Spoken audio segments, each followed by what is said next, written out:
whose habitat is Mount Seir, a foreboding, arid wasteland etched into the rock of a dark mountain.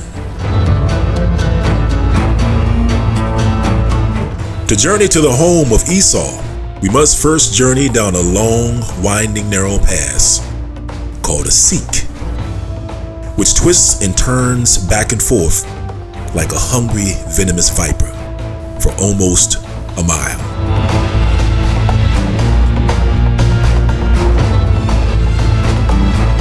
Until the mouth opens wide to reveal a Roman-like structure called the treasury,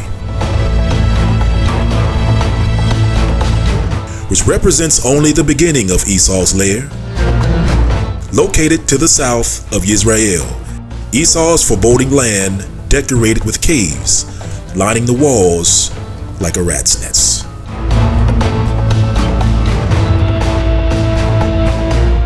Mount Seir continues on for 7 to 10 miles, with caves and Roman-like structures positioned like exhibits in a museum.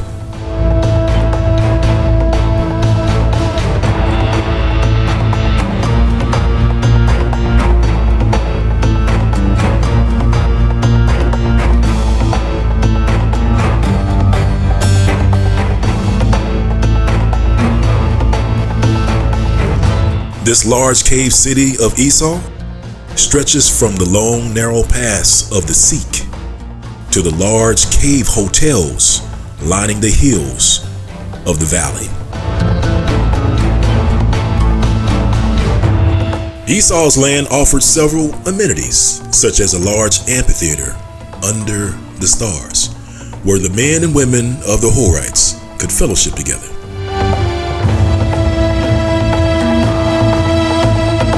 Esau's land also boasted running water, redirected from nearby rivers and streams.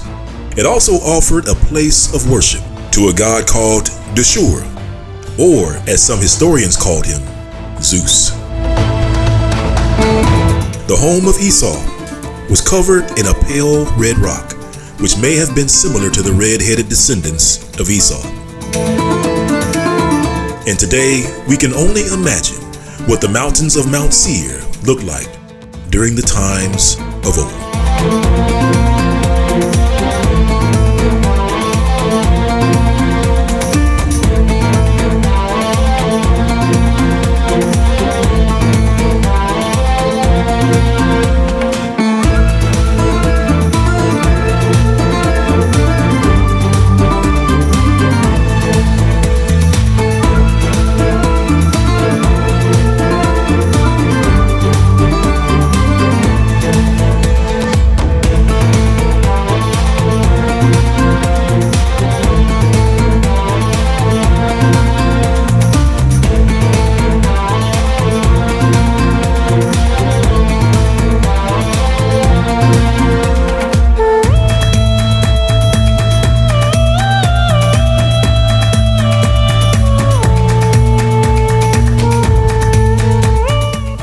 May be surprised to know that Mount Seir wasn't the only place where Esau mixed his blood with cave dwellers.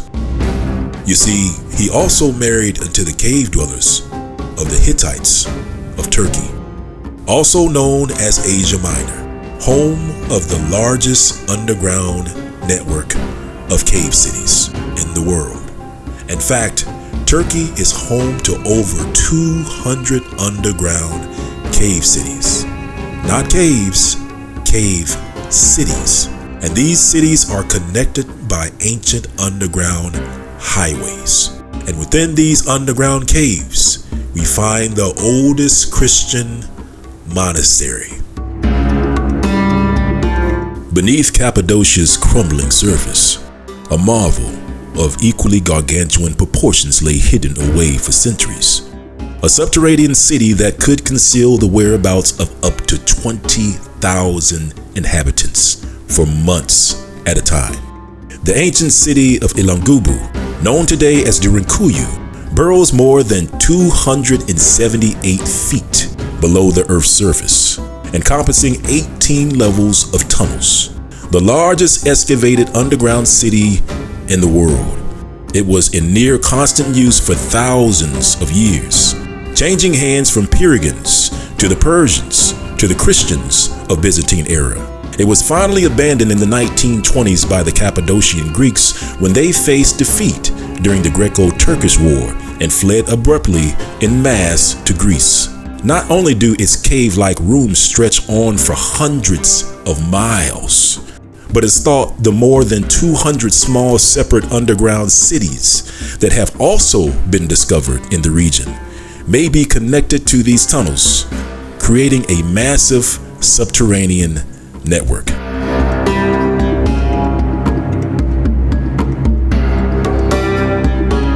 The land of Turkey is the place where Satan dwells.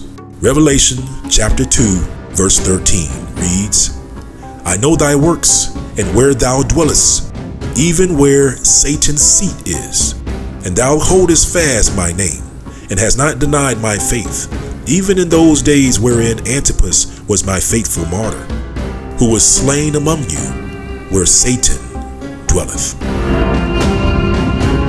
Satan's throne is located in the city of Pergamum, which belonged to the Empire of Pergamum, which was later part of the Empire of Nicaea, the place where the church attempted to change the Most High Yah's laws and change the Sabbath from the seventh day to Sunday. The city of Pergamum was the location of the largest altar to Zeus, nestled high on a mountaintop. This wicked seat of Satan was later dismantled and shipped to Germany.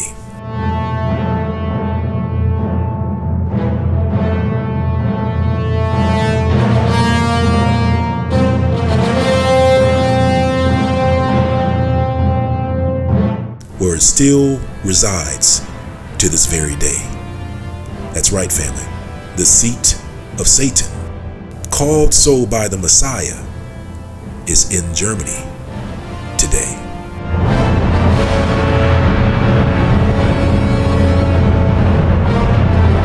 Before shipping pieces of the seat of Satan to Germany, two parts of the altar to Zeus was sent to England in 1625.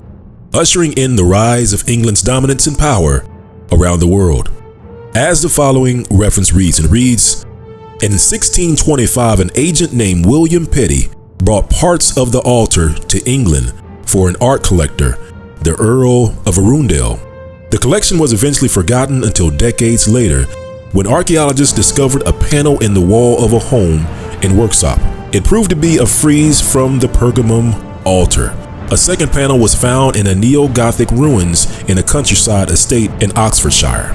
And later in the late 1800s, a German by the name of Karl Harman began excavating and moving the seat of Satan to Berlin, Germany. As the following reference reads, in 1878, he received financial support from Berlin and a permit from the Ottoman government to start excavations in September of the same year.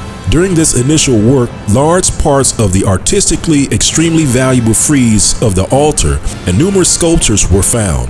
Following this success, a second and third excavation missions were carried out from 1880 to 1881 and from 1883 to 1886, respectively. The finding, which by agreement with the Ottoman government became property of the German archaeologists, were transported in carriages to the coast and then loaded onto German Navy ships and taken to Berlin.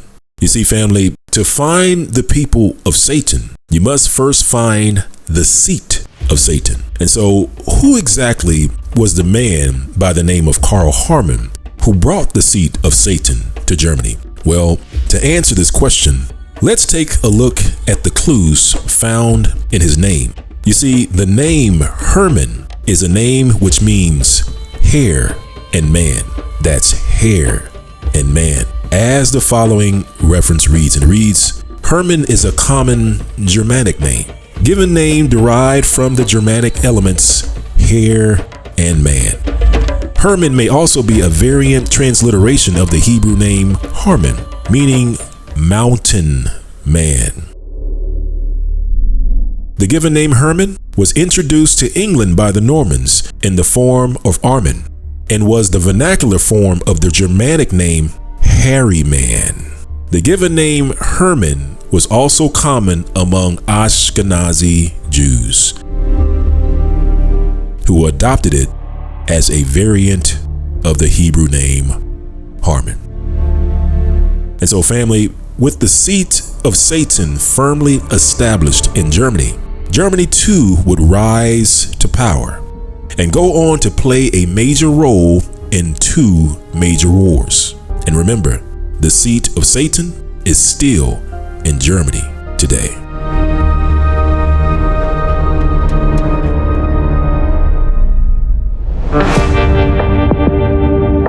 And with that, family, remember, the true enemies of Israel have the seat of Satan at home. And according to the scriptures, Esau, the hairy man, has a perpetual hatred for his brother Jacob, who is Israel. And if you're Israel, you better watch out for Esau